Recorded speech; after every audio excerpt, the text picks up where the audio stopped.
Hello friends, आज जो हम लोग पढ़ने वाले हैं चैप्टर 2 में जो है कंपोनेंट ऑफ फूड। जो इसका नेक्स्ट टॉपिक है वो है टेस्ट फॉर प्रोटीन।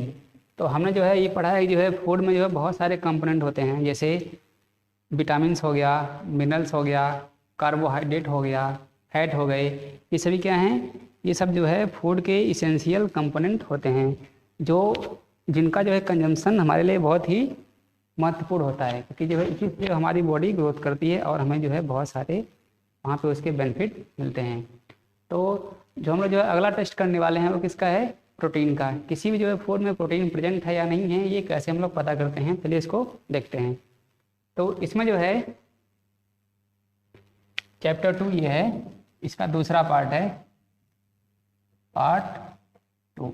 जो फर्स्ट पार्ट है वो ऑलरेडी हमने एक वीडियो बना दिया है, टेस्ट फॉर प्रोटीन। तो इसमें देखिए, जो सबसे पहले हमारा स्टेप होगा, take a small quantity of food item. हमें जो है थोड़ा सा एक जो है फूड लेना है।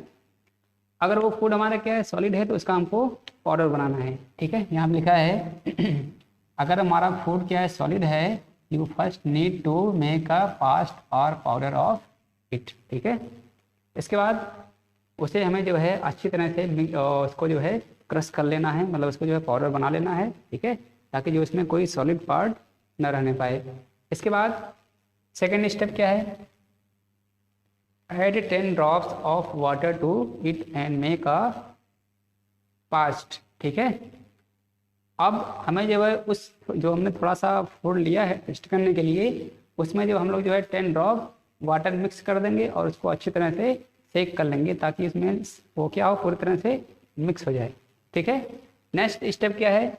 Third step, using a dropper add 2 drops of solution of copper sulphate and 10 drops of caustic soda to the test tube.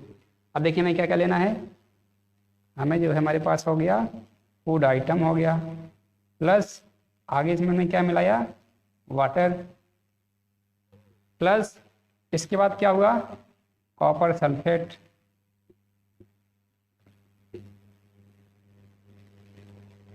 Next caustic soda.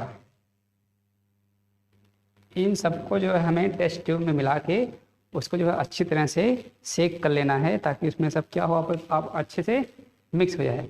ठीक है, इसको बनाने के बाद हम जो है टेस्ट ट्यूब को जो है कुछ टाइम के लिए रख देंगे। चलिए इसको देखते हैं आगे। ऐसा करने के बाद क्या होता है, shake well and let the test tube stand for a few minute. अब हमने जो है सब उसमें अपना जो है मिक्स कर लिया टेस्ट ट्यूब में, उसको हमने कुछ टाइम के लिए रख दिया। तो क्या होगा, अगर जो हमने टेस्ट के लिए फूड आइटम्स लिए है उससे कलर में अगर कोई चेंजिंग आई, मतलब जो कलर है उसका वो अगर वायलेट हो गया, तो वो वायलेट कलर क्या शो करता है, उस फूड में जो है प्रोटीन प्रेजेंट होगा, अदरवाइज प्रोटीन प्रेजेंट नहीं होगा। यहाँ लिखा है a violet colour indicate presence of protein. ठीक है, तो उस फूड में क्या होगा, प्रोटीन प्रेजेंट होगा, अदरवाइज प्रोटीन नहीं होगा। अगर वायलेट कलर नहीं आता तो प्रोटीन प्रेजेंट नहीं होगा। ठीक है, चलिए अब जो हमारा एक आगे टेबल है उसको हम लोग देखते हैं, nutrient present in some food items. हमारे पास कुछ फूड आइटम्स हैं, हमें पता करना है उसमें कौन कौन से जो है न्यूट्रिएंट प्रेजेंट होंगे। चलिए इसको हम लोग देखते हैं।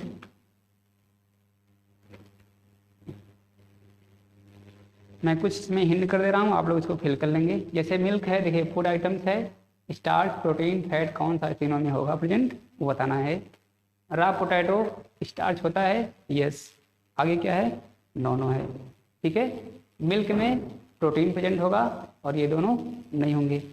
वैसे ही अनकुक्ड पाउडर राइस, मतलब बिना पका हुआ जो है चावल का पाउडर है, तो उसमें तीनों में से क्या होगा, इसमें स्टार्च प्रेजेंट होता है, चाहे वो कुक्ड हो या अनकुक्ड हो। कुक्ड राइस है तब भी स्टार्च प्रेजेंट होगा। ड्राई कोकोनट, ठीक है। अब हमको आपको बताना है कि अगर जो है ड्राई कोकोनट है तो इन तीनों में क्या प्रेजेंट होगा। दाल है तो तीनों में क्या फिल होगा। ठीक है, तो इसके जो है बेसिस पे आप लोग जो है इसको जो आगे बच गया इसको फिल कर लेंगे। ठीक है, बस ये पता करना कि जो इस फूड आइटम्स में तीनों में से कौन प्रेजेंट होगा। ठीक है, तो आप लोग इसको फिल कर लेंगे। अगर कोई डाउट होता है तो मुझसे आप लोग कमेंट सेक्शन में जो है पूछ सकते हैं। चलिए आगे चलते हैं। हमारा जो अगला टॉपिक है वो है टेस्ट फॉर फैट। हमने जो है स्टार्च का टेस्ट कर लिया, प्रोटीन का टेस्ट कर लिया, अब जो हम लोग किसका टेस्ट करेंगे, फैट का।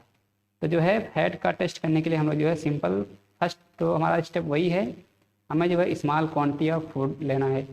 ठीक है, हमारा पहला स्टेप क्या हो गया, take a small quantity of food items.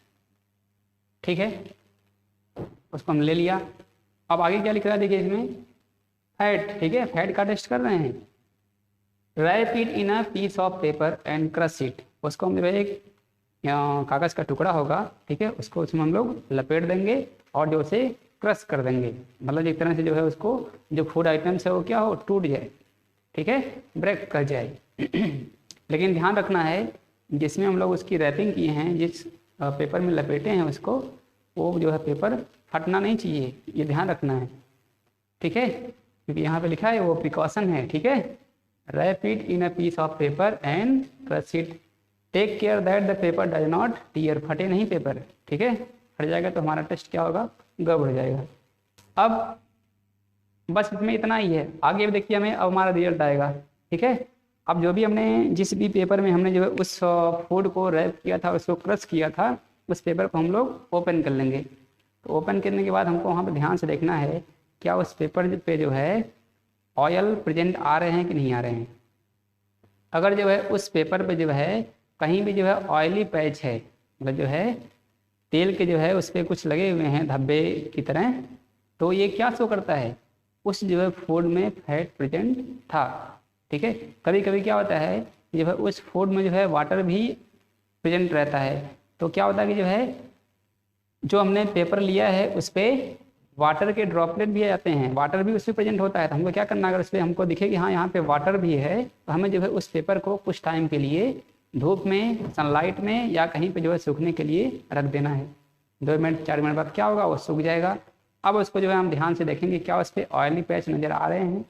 अगर पेपर पे ऑयली पैच होगा तो क्या होगा कि उसमें जो है फैट प्रेजेंट होंगे, अदरवाइज फैट प्रेजेंट उस फूड में फैट प्रेजेंट नहीं होगा। ठीक है, सिंपल सा एक्सपेरिमेंट है, इसमें बहुत कुछ नहीं करना है।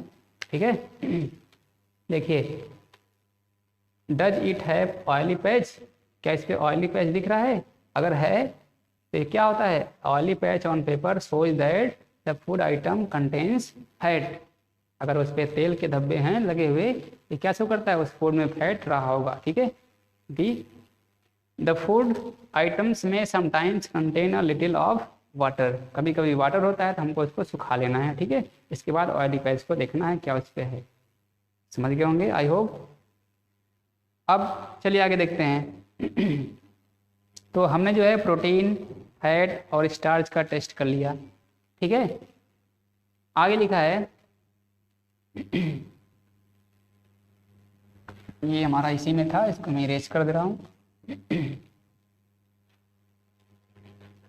देखिए व्हाट डू दिस टेस्ट हो, ये सभी जो है टेस्ट क्या शो करते हैं, are fat protein and starch present in all the food items they were that you tested. क्या जितने हमने सारे जो है फूड आइटम्स टेस्ट किए हैं सब में स्टार्च, फैट, प्रोटीन प्रेजेंट था, तो ऐसा नहीं है। ठीक है, स्टार्च, प्रोटीन और फैट सभी में प्रेजेंट होना ज़रूरी नहीं है। किसी में, किसी फूड में जो है स्टार्च होता है, किसी फूड में फैट होता है, किसी फूड में जो है विटामिन्स और मिनरल्स होते हैं। ठीक है, तो इसीलिए हम लोग जो है बात करते हैं बैलेंस डाइट की, जो भी आगे आएगा। ठीक है, बैलेंस डाइट में जो है सब कुछ प्रेजेंट होता है। ठीक है, अब आगे लिखा है we tested food items for 3 nutrient, carbohydrate का हमने टेस्ट किया, प्रोटीन का और फैट का। There are also other nutrient like vitamins and minerals that are present in different food items. अब क्या होगा, कार्बोहाइड्रेट, फैट और स्टार्च के अलावा जो है और भी मिनरल्स होते हैं, और भी जो है कंपोनेंट होते हैं फूड में, तो उनका भी प्रेजेंस फूड में बहुत ज़रूरी होता है। जैसे विटामिन्स और मिनरल्स हो गया, वाटर हो गया, ये सब भी जो है हमारे फूड जो भी हम लोग हमारे जो है बॉडी के लिए एक इम्पोर्टेंट रोल प्ले करते हैं। क्योंकि देखिए आगे इसमें लिखा हुआ है what do various nutrient do our food for our body. जो हम लोग जो वेरियस न्यूट्रिएंट हैं हमारे फूड में प्रेजेंट हैं वो हमारी बॉडी के साथ क्या करते हैं, ठीक है। अब हम लोग जो है खाना खा लिए, फूड है उसमें जो भी हम लोग लिए उसमें कार्बोहाइड्रेट है, फैट है, विटामिन है, मिनरल्स है, तो इन सब का हमारे बॉडी में क्या रोल होता है, क्यों हम लोग इसको रिसीव करते हैं, तो सबका जो है अलग अलग यहाँ पे इम्पोर्टेंस है, ठीक है। तो मैं बारी बारी से आपको बता रहा हूँ। देखिए कार्बोहाइड्रेट और फैट, ठीक है, ये हमें क्या होते हैं, हमको ये एनर्जी देते हैं, गिव्स अस एनर्जी, हमें जो है काम करने के लिए ये एनर्जी प्रोवाइड करते हैं, ठीक है। आगे लिखा है फैट गिव, जो फैट होते हैं, ठीक है, वो कार्बोहाइड्रेट से ज़्यादा एनर्जी प्रोवाइड करते हैं, ठीक है। जो फैट होते हैं वो कार्बोहाइड्रेट से ज़्यादा एनर्जी हमको प्रोवाइड करते हैं, ठीक है। चलिए अब ये नीचे कुछ नहीं है, हम लोग आगे चलते हैं नेक्स्ट पैराग्राफ की तरफ जो यहाँ से स्टार्ट है। अब देखिए हमने पढ़ा भी फैट और कार्बोहाइड्रेट हमको एनर्जी प्रोवाइड करते हैं, अभी हमने पढ़ा, तो इसीलिए जो है फैट और कार्बोहाइड्रेट को हम लोग क्या बोलते हैं, इसको हम लोग एनर्जी गिविंग फूड बोलते हैं। किसको, फैट को और कार्बोहाइड्रेट को। तो आप लोगों को इसको ध्यान रखना है, ठीक है। जो फैट और कार्बोहाइड्रेट हैं उनको हम लोग एनर्जी गिविंग फूड कहते हैं, ठीक है। अब ये सभी जो है सोर्स हैं कार्बोहाइड्रेट के, ठीक है। आप लोग यहाँ पे देख सकते हैं sweet potato, sugar cane, papaya, melon, mango, maize, bajra, rice, wheat, ये सभी क्या हैं, कार्बोहाइड्रेट के सोर्स हैं, ठीक है। तो एग्जाम में पूछता है write some source of carbohydrate, यहाँ से आप लोग इसका एग्जाम्पल लिख सकते हैं, ठीक है। ये क्या है, फैट के सोर्स हैं, देखिए लिखा है यहाँ पे सम सोर्स ऑफ फैट, कुछ प्लांट के सोर्स हैं, मतलब हमको प्लांट से मिलते हैं, और कुछ फैट हमें क्या होते हैं, एनिमल से मिलते हैं। ये प्लांट वाले हैं और ये नीचे एनिमल वाले हैं, ठीक है। जैसे ग्राउंड नट हो गया, कोकोनट ऑयल हो गया, नट्स हो गया, सभी क्या है, प्लांट से मिलते हैं। इन सब में फैट प्रेजेंट होता है, और कुछ फैट क्या होता है, हमको एनिमल से मिलता है, ठीक है। जैसे फिश हो गया, मीट हो गया, ठीक है, मिल्क हो गया, अब मिल्क भी तो काऊ से मिलता है, बफेलो से मिलता है, तो भी क्या है, एनिमल है। बटर हो गया, ये भी एनिमल से मिलता है, इसमें क्या हो गए, एनिमल के सोर्स हो गए, इसमें जो है फैट प्रेजेंट होता है, ठीक है। इसको आप लोगों को ध्यान रखना है। चलिए आगे चलते हैं, तो इसके पहले मैं इसको इरेज कर दे रहा हूँ।